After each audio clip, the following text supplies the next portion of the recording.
Tudo da Canção Nova em um só lugar. Canção Nova Play. Amigos e amigas que nos acompanham pela TV Canção Nova, uma alegria, estamos começando o nosso programa de hoje, Pergunte e Responderemos. O nome já fala exatamente o que é esse programa. Você pergunta e nós respondemos para você da melhor maneira possível, né? E assim de maneira bem objetiva. Então, quando é uma pergunta normalmente ligada à nossa fé, nós respondemos de acordo com o que a igreja ensina no catecismo e etc. Quando é uma pergunta que não está ligada diretamente com a fé, aí eu dou uma opinião segue quem quiser seguir, tá certo? Muito bem, quero dar boas-vindas a vocês que estão aqui participando ao vivo do programa. Temos amigos aqui de Vila Velha, no Espírito Santo. Quem é? Isso, nossa câmera vai mostrá-lo. Jundiaí, São Paulo, Divinópolis, Minas Gerais, São Lourenço, Minas Gerais e Belo Horizonte, Minas Gerais. Mais alguém que chegou depois? Brasília, a capital do nosso país. Está aí. Sejam bem-vindos. Vamos fazer o programa juntos. Aqui eu começo mostrando dia 8, o Dia da Mulher, Internacional da Mulher, né? Então, a Canção Nova está fazendo uma promoção especial, né? Chamaram de Kit da Mulher. Só produtos ligados à mulher. Aqui, né, um CD da Juliana de Paula. A Juliana é bem conhecida, canta aqui na Canção Nova. Rogerinha Moreira, Mulheres Curadas, transformando a dor em vitória. Mulher escrevendo para a mulher. E mulher de Deus. Rogerinha é uma mulher de Deus, né, consagrada da Canção Nova. Depois do livro da Zida Fernandes, Leveza Feminina, uma força imbatível revestida de delicadeza. Bonito. Uma força imbatível revestida de delicadeza. Essa história de que a mulher é o sexo frágil é a maior mentira que tem. Só de ser mãe, só de ter que dar à luz, Ave Maria. Fico lembrando minha mulher que deu à luz 5 vezes, se fosse comigo ia ser muito grito. A mulher não tem nada de fraca, viu, Léo? Nós aqui somos patifes. Padre Adriano Zandonar, dispensa comentário, A Cura da Alma Feminina. Olha, esse livro já vendeu mais de 50 mil cópias. Pode atingir o coração das mulheres aí. Gotas de Sentido, também da Zida Fernandes, Na Eternidade do Momento Presente. Está aqui, e tem um belo caderno aqui para anotações, caderno comum para anotações, com a beleza da foto de Nossa Senhora das Graças. É um kit que a Canção Nova está, né, oferecendo aí às mulheres. Quem tiver interesse, é o telefone 1231 86 2600, ou então você pode adquirir também pela loja.cançãonova.com, ok? Você pode encontrar aí também esses produtos. Muito bem, vamos aqui às perguntas que já chegaram, primeiro por Facebook ou por telefone, né, que estão aqui na minha mesa. Vou só tirar esses livros daqui um pouquinho e vamos responder as perguntas. Tem aqui a pergunta da Marinês Melarmino, via Facebook. Como o diácono atua na igreja? Ele pode ser casado e ter vida sexual com a esposa? Pode. Veja, tem 2 tipos de diácono na igreja. Tem um diácono transitório, que é aquele seminarista que é ordenado diácono e depois ele é ordenado padre, sacerdote. Esse, evidentemente, é celibatário. O diácono que é casado, né, ele continua a sua vida normal com a esposa, não tem nenhuma limitação na vida conjugal dos dois. Tem que ser a partir de 35 anos para poder ser diácono, né, permanente. Se a esposa morrer, ele não pode casar de novo, ok? É um compromisso, e ele tem, evidentemente, que ser preparado. O bispo é que ordena o diácono, então cada bispo vai dizer o que o diácono tem que saber. Não há vamos dizer assim, um programa bem definido. Por exemplo, para ser sacerdote, ele faz filosofia e faz teologia. O diácono não é obrigado a ele fazer tudo isso. Cada bispo vai colocar a sua exigência. Olha, eu quero que você faça uma teologia, não sei, ou então quero que você faça outra coisa. Cada bispo aí vai dar a sua orientação. Muito bem. Outra coisa, a esposa tem que aceitar. A esposa tem que assinar um compromisso de que aceita que o esposo seja diácono, porque ele vai assumir responsabilidades na igreja, né? Ele vai pertencer ao clero. Então, por exemplo, quando tem reuniões do clero, ele vai ter que participar, entende? Então, a esposa tem que ser assim, muito afinada com o marido, quer dizer, não dá para ser diácono alguém que não tenha assim, com a esposa uma afinidade religiosa, né? Acaba tendo conflito. Então, é preciso que a esposa, o marido e a mulher sejam bem assim, concordantes com essa decisão. Uma pessoa que pediu para não ser identificada, ela pergunta o seguinte: quem usa a pílula anticoncepcional pode comungar? Veja, eu vou dizer o seguinte: o que a igreja fala o seguinte, que o controle da natalidade, quando é necessário ser feito, o controle deve ser feito pelo método natural. A igreja exclui os métodos artificiais. Pílula, camisinha, vasectomia, laqueadura, entende? Essa é a doutrina da igreja, ok? Bom, então, eu não vou além disso, porque pode haver até algum caso especial, não sei, mas a doutrina é essa. A igreja quer que os casais, quando precisam fazer, ou por um período de tempo, o controle da natalidade, use o método natural, o método Billings, né? Que funciona, né? Eu vejo aqui os casais da Canção Nova usam o método Billings. Agora, tem que aprender a usar, o método Billings. O marido tem que aprender, a mulher tem que aprender, tem que haver uma concordância no uso do método, né? A Organização Mundial de Saúde já falou que o método funciona e funciona mais de 90% bem. A grande dificuldade é que os casais não aprendem bem o método e ficam com medo de usar. E é uma beleza, porque não usa produto, né? Não fica tomando remédio aí a vida inteira, anticoncepcional a vida inteira, que tem efeitos colaterais, a gente sabe disso, efeitos secundários, né? Muito bem. E a igreja também pede aos casais que podem ter filhos, deixa a vida acontecer. O Papa João Paulo II falou para os casais no ano 2000, né? Casais, não tenham medo da vida. Sabe, gente, claro, a igreja fala da paternidade responsável. Cada casal vai ter os filhos que puder. Mas o que acontece muito hoje? Hoje acontece muito isso. O casal que pode ter mais filhos não tem. E o que não pode, porque tem dificuldade, é que acaba tendo mais filhos. E também entre as nações acontece isso, nas cidades acontece. Quer dizer, o mundo está de cabeça para baixo. Você passa, só um dado, você passa nos bairros ricos das cidades, não tem criança.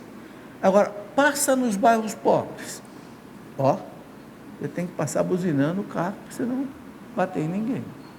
Quer dizer, a coisa está invertida. Quem devia estar criando 5, 6 filhos é quem tem bastante dinheiro, condições, tem renda. Aquele que está lá vivendo de um salário mínimo, esse é que tem que ter menos filhos. É a paternidade responsável. Muito bem. Marcelo Silva pergunta o seguinte: é possível batizar uma criança sem a presença da mãe, devido a mesma ser de outra religião? Sou casado no civil, regularizado através da sanação radical. A mãe aceita o batismo, só não quer participar da celebração. Estamos aguardando a visita do coordenador responsável sobre o batismo. Olha, o que a igreja diz é o seguinte, sobre o batismo: nós não podemos batizar uma criança sem autorização dos pais. Está dizendo que a pessoa aqui não quer estar presente. A mãe não é obrigada a estar presente no batismo do filho.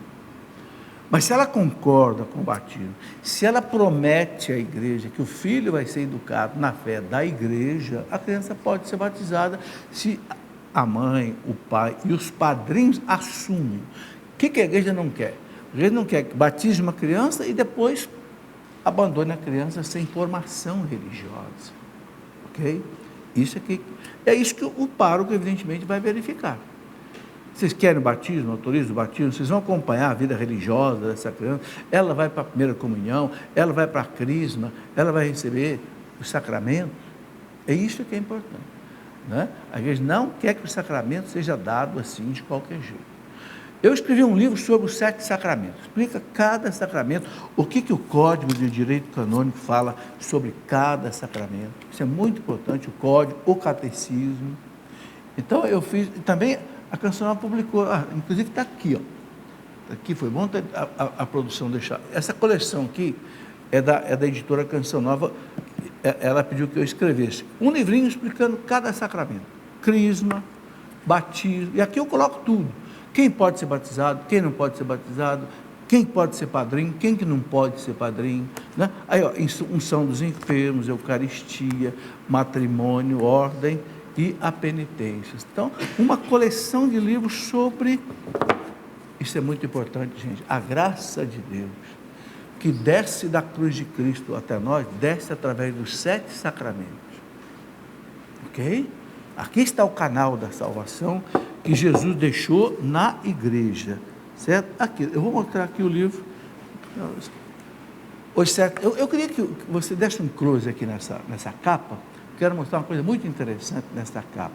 Essa fotografia que eu tirei estava lá na Capela do Santíssimo da Catedral de Lorena. Olha que coisa interessante. Você tem a cruz do Cristo aqui, o cordeiro imolado na cruz, tá? Você está vendo, jorra do peito dele o jato de sangue, desce onde? Os 7 sacramentos. Olha aqui.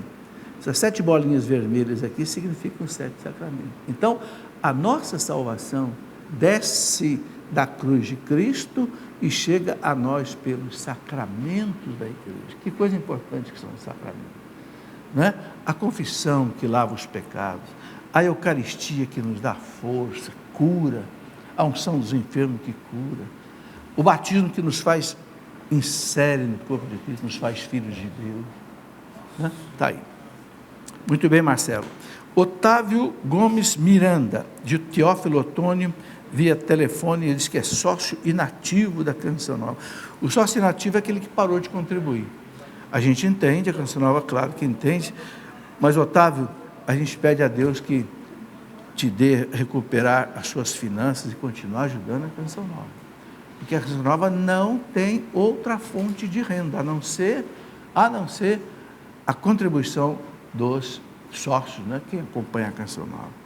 Por que algumas orações demoram para serem atendidas? Otávio, só Deus pode responder isso. Santo Agostinho dizia assim, Deus às vezes demora para atender a gente, porque Ele quer que a gente tenha bastante desejo naquilo que a gente pede. Mas tem outras explicações que os santos dão. Santa Fonte diz assim, quando a gente pede alguma coisa para Deus, Deus pode dar 3 respostas. Sim, te atendo já, você recebe a graça. Ou então, espere, não é ainda a hora, é preciso mudar alguma coisa ainda. Ou então Deus diz não. Pode acontecer as 3 coisas. Agora, por que só Deus sabe? Por exemplo, São Paulo fazia milagres, curas, etc. Mas quando ele pediu uma graça para ele, está lá na 2ª carta aos Coríntios, né? Capítulo 12, versículo 7. Ele diz que tinha um espinho na carne, que era como um verdadeiro anjo de Satanás esbofeteá-lo.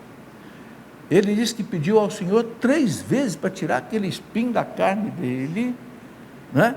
Eu li um livro muito famoso sobre São Paulo, de Joseph Rossner, da editora Quadrantes, o apóstolo Paulo, é um padre que durante 30 anos fez o caminho de São Paulo, todos os caminhos, e escreveu a vida de São Paulo. Ele fala que esse espinho na carne, possivelmente era um problema ou na vista que São Paulo tinha, ou então era um problema de malária que ele pegou e que dava a ele de vez em quando uma febre terrível, o deixava prostrado. Bom, a gente não sabe o que era, era alguma doença terrível que São Paulo tinha.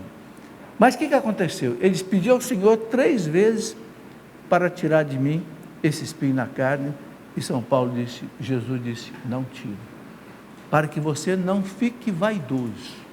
Olha que coisa interessante, gente. Porque São Paulo diz, eu tive a visão do 3º céu. Então o Senhor deixou esse espinho na carne para que eu não fique vaidoso.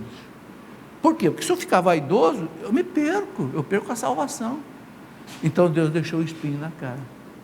Está lá, 2ª carta aos Coríntios, capítulo 12, confira lá. Então, Deus pode dizer sim, pode dizer espere, ou pode dizer não. O que cabe a nós? Aceitar a vontade de Deus. na paciência, na fé. Aceita a vontade de Deus. Deus é Pai, Deus é misericordioso. Se Ele não vai me dar a graça que eu quero agora, é porque tem alguma coisa que Ele sabe que eu não sei. Né? Esta é a fé pura. Você não duvidar de Deus, não questionar as decisões de Deus. Agora, você continua pedindo. Pede e pede, porque Jesus disse, né? Batei, quem procura acha, né? Pede e receberei. Então, a gente tem que continuar pedindo. Santa Mônica, a história de Santa Mônica, pediu 20 anos para Santo Agostinho se converter, mas ele se converteu. E se ela desistisse lá pelo 15º ano, 19º ano, talvez nós não tivéssemos aí o gigante Santo Agostinho. Então, a recomendação é essa: pede de novo, pede outra vez, pede sempre, com fé. Agora, aceite o que Deus mandar. Sabe, então, é isso, Otávio, mas não é fácil de explicar isso. Eu escrevi um livro, não está aqui, chama-se Sofrendo na Fé. Só tem um jeito de sofrer bem nesse mundo, é sofrer na fé, aceitando aquele que disse o velho Jó, né? Jó perdeu tudo, a família, os bens, o dinheiro, a saúde. A mulher do Jó disse para ele: desgraçado, amaldiçoa a Deus e morre. O velho Jó, está lá no Jó 1,21, o velho Jó disse para ela: você é uma insensata. Deus dá, Deus tira, bendito seja Deus. Olha, Jó passou na prova de fogo da fé. Deus dá, Deus... E depois Deus devolveu para o Jó todos os filhos, toda a saúde. Beleza o livro de Jó, né? Está aí.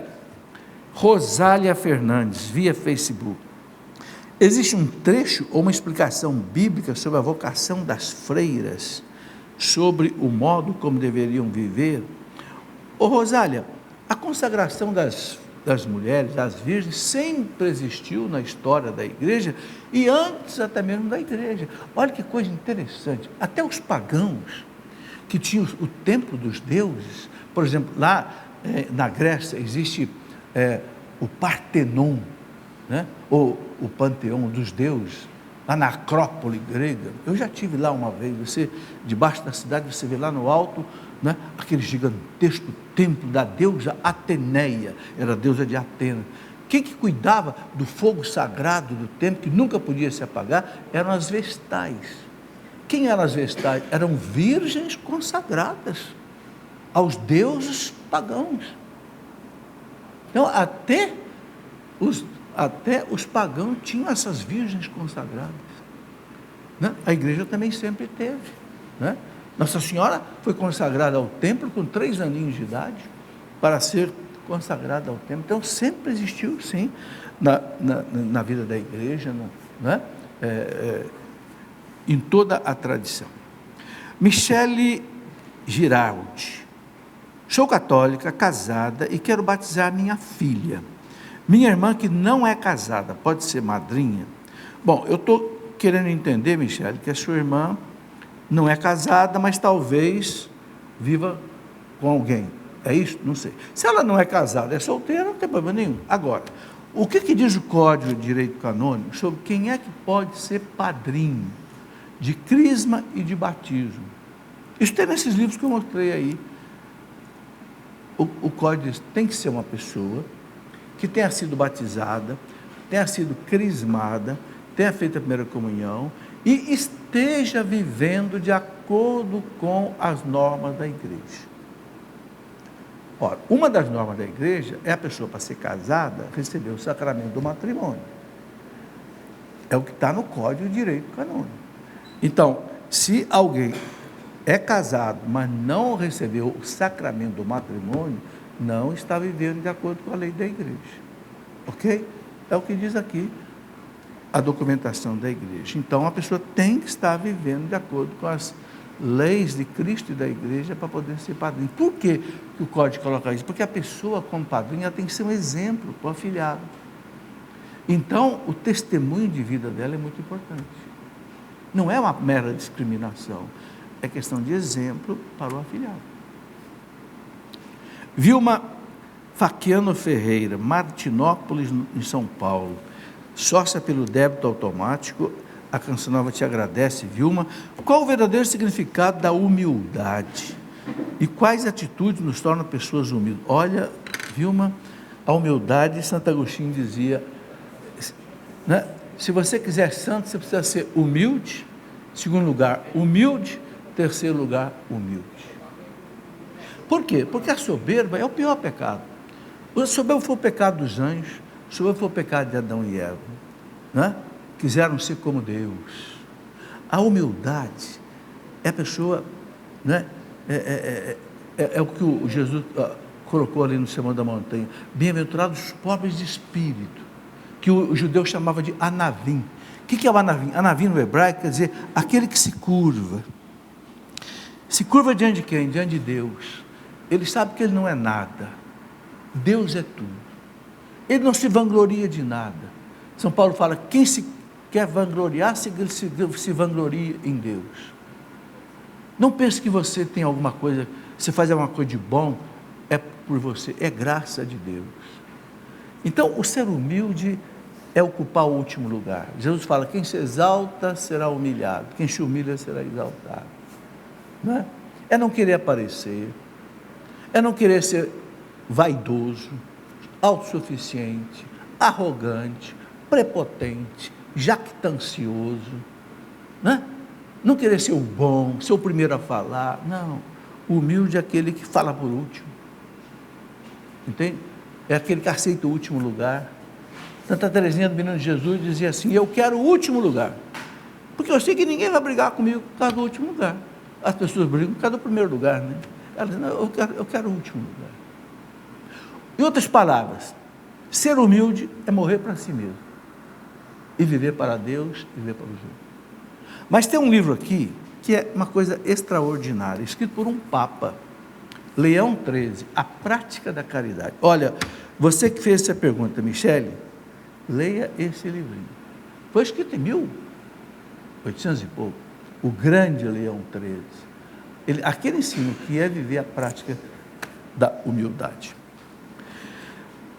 Aliás, não é a Michele, não, é a Vilma que perguntou isso. Está aí, Vilma. Angelita Rosa de Oliveira, Moarama, no Paraná, via telefone, sócia pelo boleto bancário. O boleto vem, né, aí no calendário, vem na revista, você paga no banco a sua contribuição, né? A Angelita pergunta, depois que recebo a Eucaristia, devo ficar de joelho até o final da missa? Pode, se não pode, se é errado? Ô Angelita, faz o que você quiser, ok? Eu gosto, depois que eu comungo, ajoelhar um pouco, porque a gente sabe que enquanto a hóstia está ainda no nosso organismo, o organismo não dissolveu a hóstia, Cristo está presente materialmente, corpo, sangue, alma e divindade. Depois que o organismo dissolveu a hóstia, mais ou menos uns 10 minutos, aí o Cristo continua presente pelo Espírito Santo. Então, aqueles primeiros 10 minutos ali, é o minuto por excelência. O Cristo está em você como ele estava vivo lá na Palestina. Então, é um momento de adoração, ação de graças, intercessão, pedido. Então, é um momento que quem pode, quem tem saúde, eu acho que seria bom ficar de joelho um pouco. Agora, quem não tem saúde, senta. Quem quer ficar até o final da missa de joelho, pode ficar? Pode, não tem nenhuma proibição para isso, não. Claro, fica à vontade. Inclusive, a pessoa que quer ficar toda a oração eucarística de joelho, pode ficar. O missal romano fala isso. Liturgicamente, a igreja recomenda outros tipos de posição, mas não impede que a pessoa fique de joelho, não impede que comungue de joelho, não impede que comungue na boca, nada disso é proibido. Está aí, Angelita. Eu tenho um livrinho, escrevi um livrinho, como se preparar para comungar. Está aqui, olha. A gente precisa aprender a comungar bem. Eu recebo muitas perguntas, né? Esses livros que eu escrevo, são cada pergunta que eu recebo. Quando eu percebo que chega muitas perguntas sobre um assunto, então a importância de comungar bem, fazer a ação de graça, ficar com Jesus, Gente, não tem momento em que você consiga mais graças do que o momento que você comunga. Deus está em você. Santa Teresinha comungava e dizia assim: ô Jesus, azar seu, você se deu a mim, agora você é meu, agora o Senhor é meu, a posse minha. Olha, claro, num sentido assim muito belo, né? Quer dizer, é como uma visita que vai na sua casa, é para você. Então a gente tem que desfrutar daquele momento, é ação de graça. Sabe, gente, a gente deixa de receber muitas graças na comunhão porque a gente comunga mal, não faz ação de graças, não reza depois da comunhão, né? Sabe, 4 coisas são importantes depois da comunhão: ação de graça, agradecer, louvar a Deus, pedir, interceder pelos outros e fazer reparação pelos nossos pecados. São os 4 sentidos básicos da Santa Missa. Está aí. Marinês via Facebook: Lúcifer e o anjo e o diabo são entidades diferentes? Olha, Marinês, os doutores da lei, os doutores da igreja, dizem que Lúcifer é o chefe, e tem muitos demônios. Agora, alguns autores, teólogos, chamam Lúcifer de diabo. O diabo é o chefe, e os outros são demônios, ok? Eu escrevi um livro sobre os anjos, baseado nos ensinamentos dos santos doutores da igreja. O que Santo Agostinho fala, o que São Tomás de Aquino falou, Santo Ambrósio, os doutores da igreja. Esse livro, né, Os Anjos, né? Esses livros já foram escritos há um bom tempo, né? Acaba que toda hora aparece aqui, por quê? Porque as perguntas aparecem, né? Aqui tem uma coisa que eu gostaria de recomendar muito: 7 catequeses do Papa João Paulo II sobre os anjos. Aqui nesse livro eu coloquei 7 catequeses do Papa João Paulo II sobre os anjos. Ele fala em um capítulo inteiro, ele fala, por exemplo, sobre os demônios, a existência do demônio, a ação do demônio, como se livrar da ação do demônio. Papa João Paulo II, muito rico que está aqui, muito rico, do nosso querido São João Paulo II. Muito bem, vamos para o nosso intervalo, chegou na hora. Depois a gente vai responder mais perguntas que chegaram por e-mail. Espera aí, você vai ver que o nosso intervalo ele é bastante rápido. Muito bem, de volta já com o nosso programa Pergunte e Responderemos. Eu estou aqui comigo com o calendário da Canção Nova 2018. Esse calendário foi feito com o seguinte propósito: você sabe, a Canção Nova, a arrecadação dela é só de doações. Então, cada mês desse calendário, ele vem com um boleto pedindo a sua ajuda para a Canção Nova fazer uma obra específica que falta aqui em Cachoeira. Você sabe que aqui em Cachoeira, a Canção Nova recebe milhares de pessoas, recebe eventos aqui de 50 mil pessoas, 60 mil, por exemplo, tipo Carnaval, Semana Santa. Então a Canção Nova precisa ter uma estrutura muito grande para receber esse povo. Então, aqui no mês de março, que é onde nós estamos agora, o propósito é a Canção Nova construir um espaço para crianças, né? Um espaço kids. Então a Canção Nova pede: quem quiser receber esse calendário, né, faça uma doação de R$30 e vai receber o calendário. E aqui vem cada mês um boleto. Se você puder contribuir todo mês, cada mês vai ser um tipo de edificação aqui na Canção Nova que ela precisa. Cada mês a contribuição é para uma atividade específica que falta algum meio para ser realizado aqui, entendeu? A Canção Nova tem que ter um monte de confessionários, tem que ter uma infinidade de banheiros, tem que ter assim, espaço para alimentação. Você imagina receber, numa cidade que tem 30 mil pessoas, que é Cachoeira Paulista, você receber 50, 60, 70 mil pessoas. É uma apoteose. Então, esse calendário tem esse objetivo, de Canção Nova poder criar essa estrutura mais adequada, confortável, inclusive segura, né, para o povo que vem aqui do Brasil inteiro. Muito bem. Eu quero mostrar aqui rapidamente alguns livros, porque nós estamos aí na Quaresma. Quaresma é um tempo de meditação, de oração, e os livros ajudam muito. Eu escrevi esse livro, Esgotamento Espiritual. Esse livro aqui eu escrevi porque Há uns anos atrás, a Comissão Nacional da Renovação Carismática pediu para fazer uma pregação no Encontro Nacional de Palestina sobre esse tema, esgotamento espiritual. Porque ela sentiu que muita gente que desiste da caminhada, se cansa, então foi estudar, né? O que os santos doutores, os mestres, falam desses esgotamentos? Por que a pessoa cai assim na tibieza, no esgotamento espiritual? Aí encontrei várias coisas interessantes. Pode ser problema de pecado, pode ser problema de doença, pode ser uma provação que o próprio Deus permite, a chamada aridez espiritual. Como vencer essa prostração espiritual, essa aridez? Esse livrinho aqui é para meditar sobre isso, tá? Um livro que eu gosto de recomendar, As Consequências da Pornografia. Olha, esse livro aqui assusta a gente, o mal que a pornografia está fazendo hoje no mundo, para jovens e para adultos. Vou dar só um dado para você perceber. Há um estado americano chamado Utah, o estado americano de Utah, o governador do estado declarou problema de saúde pública a pornografia. Os psicólogos estão falando que os jovens e adultos, às vezes, sofrem quase que o mesmo tipo de efeito das drogas, aquele que vicia na pornografia. E é uma coisa perigosíssima, além de ser um pecado grave, né? Sabe por que é perigoso? Hoje, qualquer criança no celular acessa a pornografia, computador. Então, é preciso os pais e professores tomarem conhecimento do que está aqui. Porque, gente, sabe o que acontece? Eu tenho que explicar isso daqui. As indústrias faturam bilhões em cima da pornografia. Eu tenho um dado que eu coloco aqui, a indústria americana fatura 10 bilhões de dólares por ano vendendo pornografia, filmes pornográficos. O Japão fatura 5 bilhões por ano, vendendo pecado, vendendo uma droga. Uma droga. Então, é preciso conhecer essas coisas.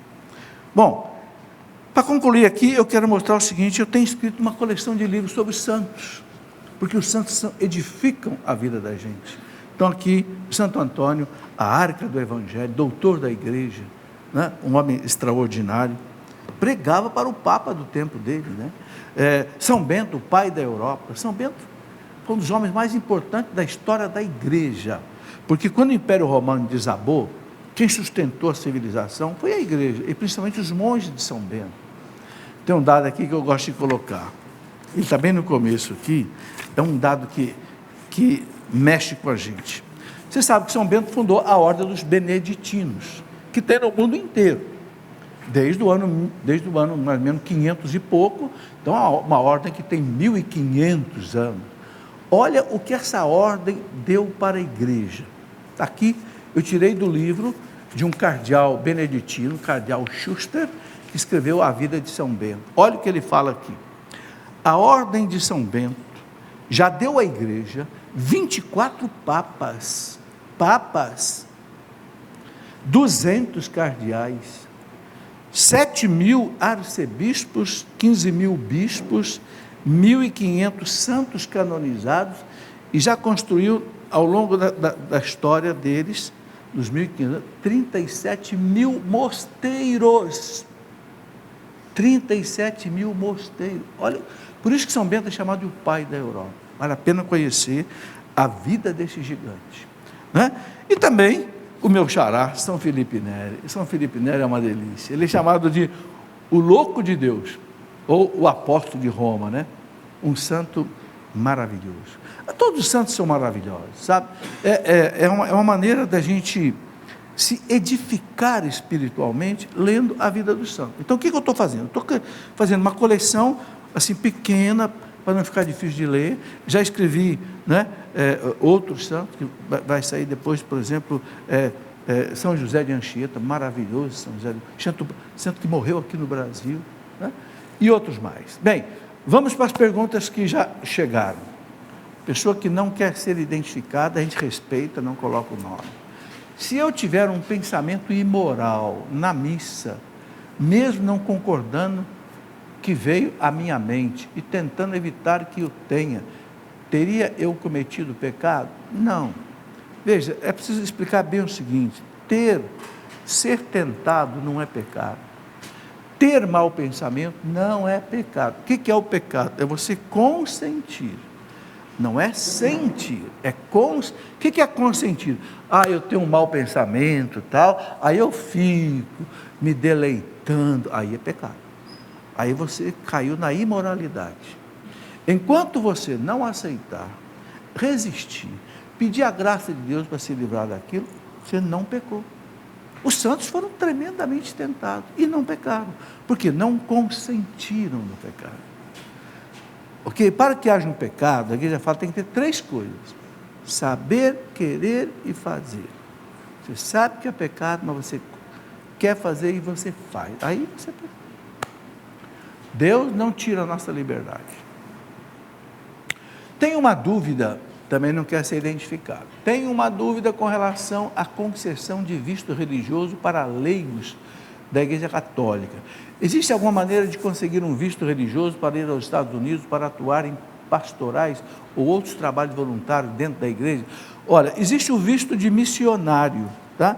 Eu até tenho aqui uma orientação sobre isso, que eu quero dar algum dado mais específico, tá? Então, por exemplo, pessoas à procura do visto americano religioso, né? Elas devem planejar entrar nos Estados Unidos somente para as seguintes atividades. Primeiro, exercer a vocação de pastor ou ministro religioso. Você pode tirar um visto de missionário, mas aí você tem que se identificar, qual é a congregação que você pertence, qual é a... Canção Nova tem casa nos Estados Unidos, tem casa em muitos lugares do mundo. Então, tem um visto de missionário. Exercer a função profissional religiosa ou trabalhar em uma organização dentro de uma determinada, né, organização. Trabalhar em função religiosa em uma organização dentro de uma denominação religiosa. Em resumo, para não ficar lendo toda a orientação aqui, você vai tirar um visto para fazer missão nos Estados Unidos, ok? Então, você precisa pertencer a uma organização religiosa e você ir como missionário. Aí, o melhor é você ir lá no consulado americano ou na embaixada americana e pedir todas as orientações. Olha, a minha condição aqui, eu tenho condição assim, assim, assim, o que falta, o que não falta? Vai no consulado, o consulado vai te orientar, ok? Porque aí tem muitos casos, tem congregações religiosas, tem ordens religiosas, tem comunidades religiosas, e são coisas diferentes. Às vezes um consegue, o outro não consegue. Não é muito fácil, viu? Não é muito fácil. Eu conheço, por exemplo, eu ia muito aos Estados Unidos a pedido da comunidade Louvor e Glória. Os consagrados da Louvor e Glória que iam para os Estados Unidos tinham dificuldade para conseguir, porque o Estados Unidos é exigente, né? Mas os da Canção Nova, por exemplo, que é uma comunidade reconhecida pelo Vaticano, tal, então muitos deles conseguem o visto de missionário. Não só os Estados Unidos, como para Israel, como para outros países. A partir de quantos anos pode fazer o jejum e a penitência nesse tempo de quaresmal? E no domingo também devo fazê-lo, pois mesmo sendo o dia do Senhor, a quaresma também conta com o domingo. Veja, a partir de quantos anos? A igreja normalmente fixa isso a partir do uso da razão. A criança, como faz a primeira comunhão, a partir daí, a criança teve a catequese, fez a primeira comunhão, a partir dela tem o uso da razão, especialmente para as coisas religiosas. Ela pode, a partir daí, pode e deve fazer o jejum prescrito pela igreja, evidentemente, nas condições da criança, não é? Até os 60 anos de idade é obrigado. A partir de 60 anos de idade não é obrigado, mas também não é proibido de se fazer, tá? Depois se pode fazer o jejum no domingo. Não, a igreja pede para evitar o jejum no domingo, porque o domingo é um dia de festa. Festa religiosa, mas é festa. Então a igreja acha o seguinte, tem 6 dias para fazer jejum, deixa o domingo, né, para você inclusive descansar, até fisicamente. Deixa o jejum para outro dia. A igreja recomenda, sobretudo, a penitência, a mortificação, na sexta-feira, que é o dia da paixão de Cristo, né? Não quero ser, hoje ninguém quer ser identificado, né? Não tem problema. O que causa um jejum não ser eficaz? O que causa um jejum, o que faz um jejum não ser eficaz, né? Bom, se a pessoa faz jejum mas continua pecando. Faz jejum, mas maltrata os outros. Faz jejum. Porque o jejum não é para a gente sofrer. Para que é o jejum? O jejum é para a gente deixar o pecado. Essa é a finalidade do jejum. Jejum, esmola e oração, a igreja chama de remédios contra o pecado. Então, se eu dou esmola, mas continuo pecando, rezo, mas continuo pecando, faço jejum, mas continuo, não adianta. É isso que faz o jejum não ser eficaz. Entendeu? Por que o jejum? O jejum é para você vencer as paixões desordenadas que existem dentro de nós. Quais são essas paixões desordenadas? Soberba, vaidade, orgulho, arrogância, né?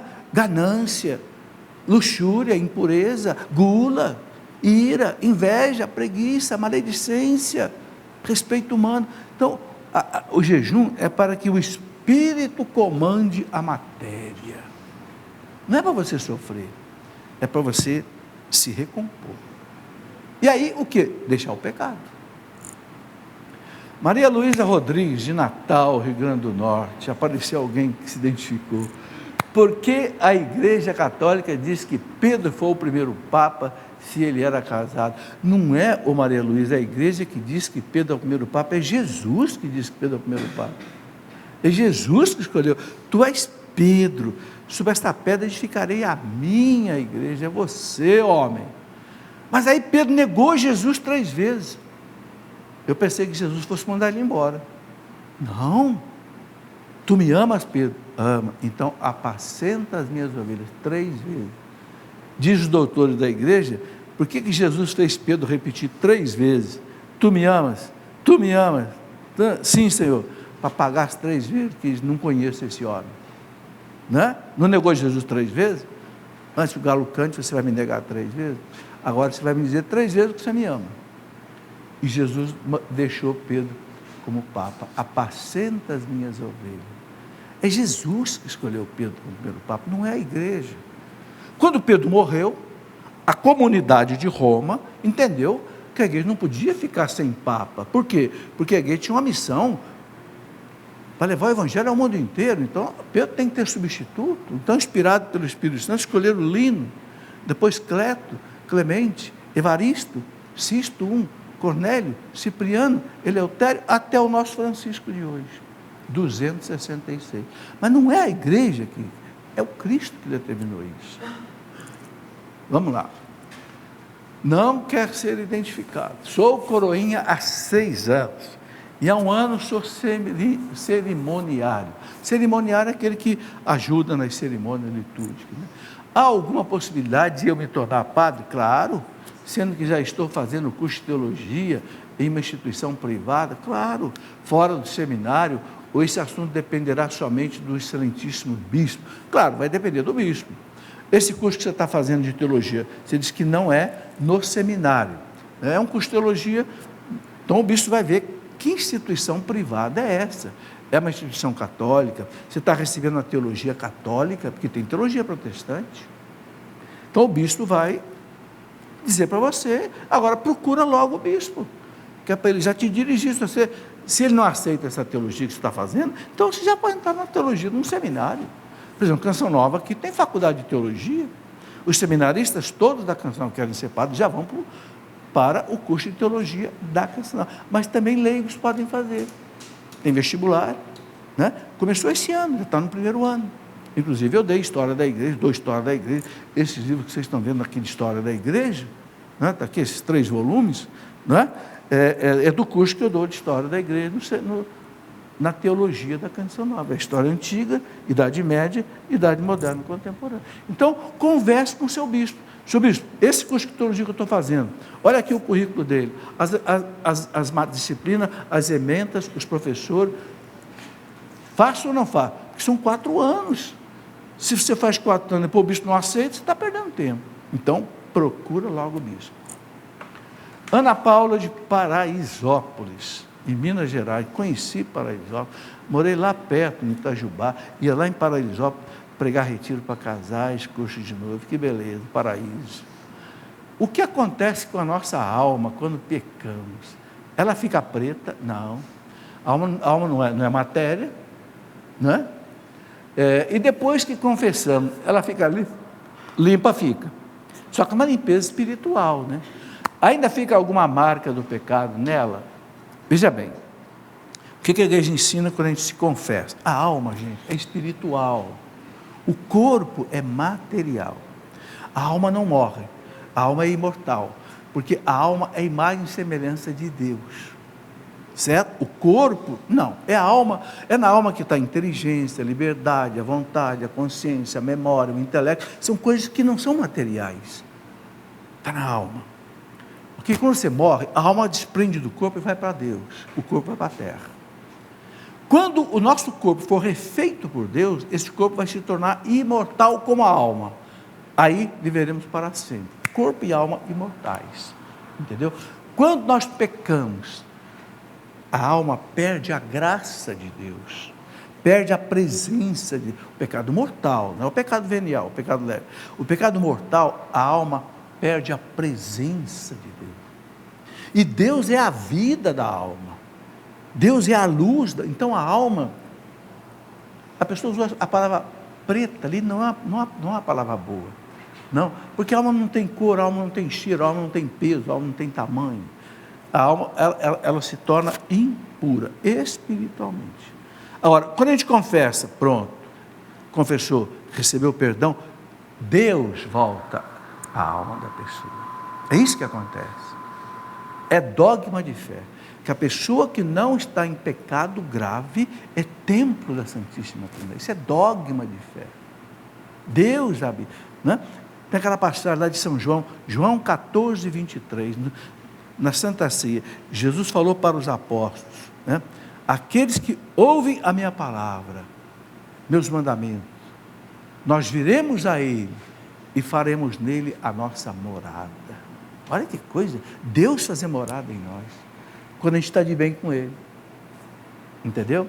Então, é muito importante isso, não ficar em pecado mortal. Fez alguma coisa, está te perturbando, procura um sacerdote, confessa. Agora, ela pergunta aqui no finalzinho, fica alguma marca do pecado? Fica. Não é mais o pecado, não é mais a culpa, é o quê? É a consequência do pecado.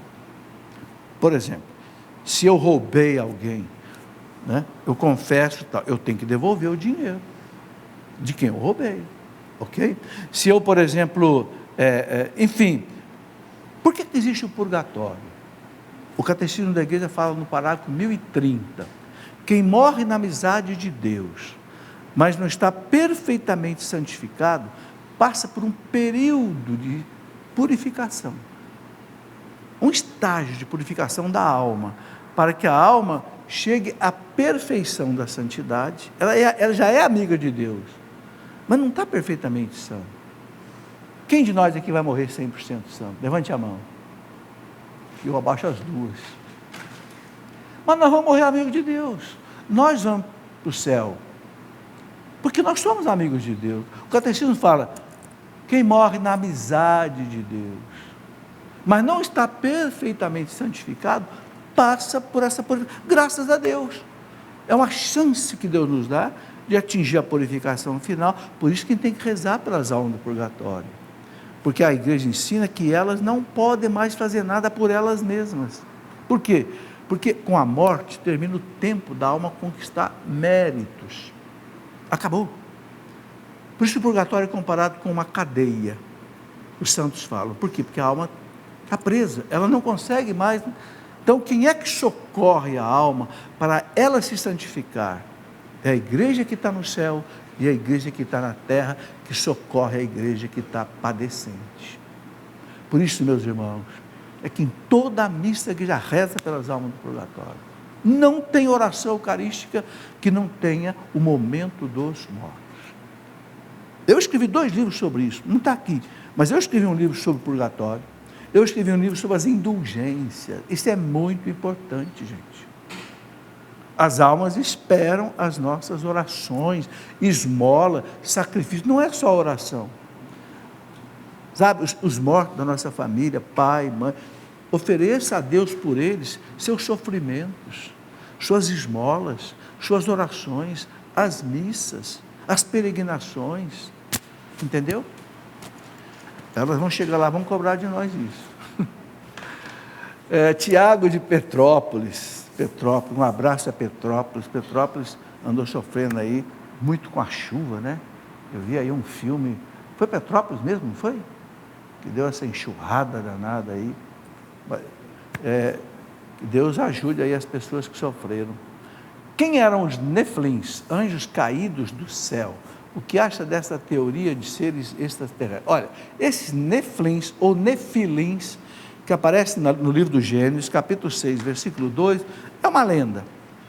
É uma lenda que o escritor sagrado colocou aí, meio em forma de comparação.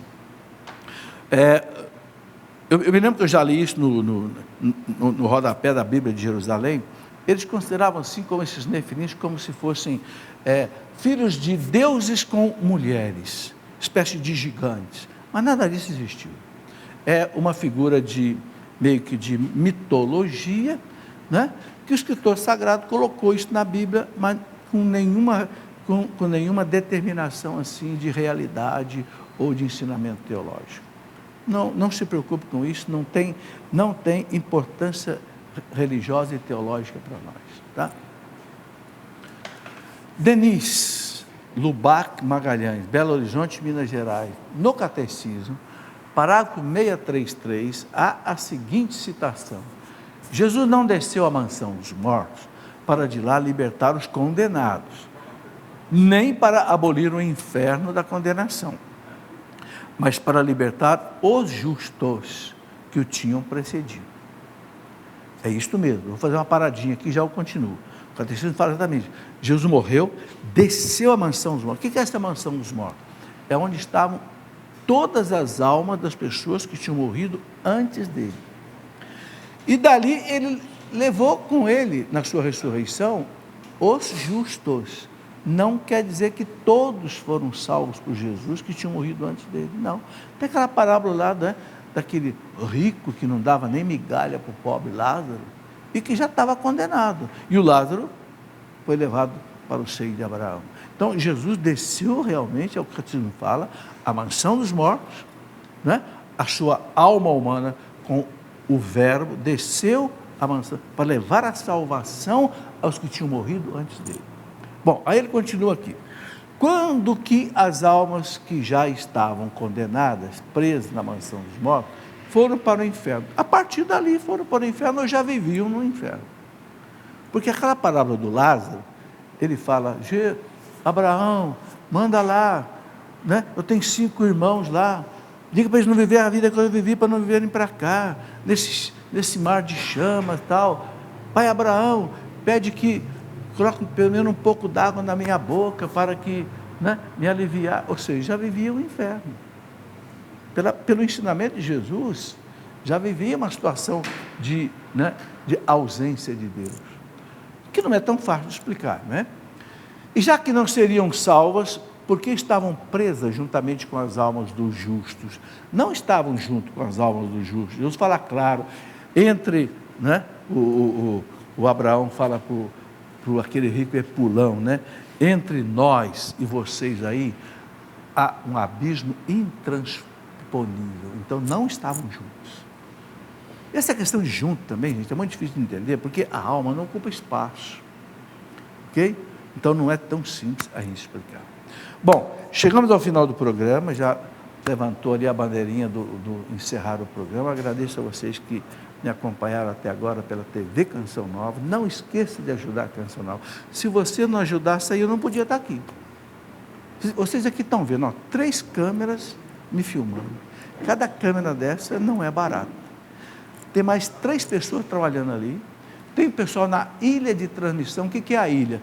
Ao mesmo tempo, a ilha recebe 3 imagens. Tem alguém escolhendo qual é a imagem que vai para o ar, se é a imagem dessa câmera, ou daquela câmera. Quer dizer, é um batalhão de gente trabalhando. Nas transmissoras, nas retransmissoras, para o sinal chegar na sua casa. Quanto custa isso, gente? Isto custa por mês 25 milhões de reais. Agora, se você for ver quanto gasta uma TV Globo, uma TV Record, a TV Bandeirantes, você vai ver que vai passar dos 100 milhões, 200 milhões. O 25 milhões daqui da Canção Nova é pouco, mas esse pouco é você que paga. Não tem propaganda, não tem comercial. Entende? E é para salvar almas. É para levar a gente para o céu. É esse o pedido. E vocês que vieram participar ao vivo, muito obrigado. É uma alegria para nós recebermos vocês aqui. Quem quiser vir participar ao vivo, venha. Não precisa marcar lugar nem nada. E eu quero terminar dizendo que amanhã eu vou fazer um programa especial para as mulheres, na Escola da Fé. É o Dia da Mulher, não é? Então eu quero falar, né, as mulheres de Deus, o papel da mulher na igreja, né? Vamos conversar amanhã sobre isso. Muito obrigado e até o próximo programa, se Deus quiser. Tudo da Canção Nova em um só lugar. Canção Nova Play.